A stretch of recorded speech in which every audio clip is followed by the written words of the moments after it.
எல்லாருக்கும் வணக்கங்க. நான் உங்கள் பைக் டேஸ் சத்யா பேசுகிறேன். இப்போ வந்துட்டு நாளைக்கு 2ஆம் தேதி வந்துட்டு ஆட்டோ கால் டாக்ஸி ஓட்டுநர் ஒரு மனு கொடுக்கும் போராட்டம் பண்ணுறீங்க. அதுக்கு வந்துட்டு நம்ம இந்திய நாட்டில் மனு அரசாங்கத்துக்கு மனு கொடுத்து எல்லாருடைய உரிமை.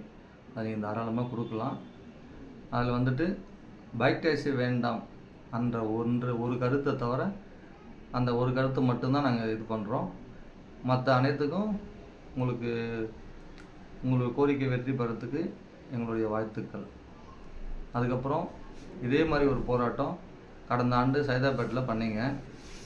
அப்போ இந்த தப்பை மட்டும் தயவுசெய்து இந்த டைம் பண்ணிடாதீங்க.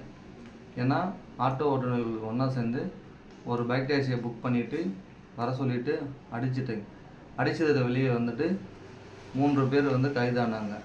ஏன்னா அந்த 3 பேருக்கும் ஒரு குடும்பம் இருக்குது. அவங்களோட நேரமெல்லாம் வீணாக போயிருக்கும். அதனால் சொல்கிறேன், உங்களுடைய கோரிக்கையை மட்டும் நீங்கள் அரசாங்கத்துக்கு கேளுங்க. தயவுசெய்து இந்த தவறை மட்டும் செஞ்சிடாதீங்க. ஏன்னா ஆட்டோ ஓட்டுநர் எங்களுக்கு எதிரி கிடையாது.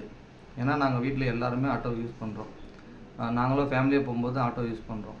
அதனால் உங்களுடைய கோரிக்கையை நீங்கள் நல்ல விதமாக கேளுங்க. நீங்கள் கேட்குற கோரிக்கையில் அந்த பைக் டாக்ஸி வேண்டாம் அந்த ஒன்று கோரிக்கையை தவிர மற்ற அனைத்து கோரிக்கையும் உங்களுக்கு நல்லபடியாக வெற்றி அடைன்னு என்னுடைய வாழ்த்துக்கள் தெரிவித்துக்கிறேன். நன்றி, வணக்கம்.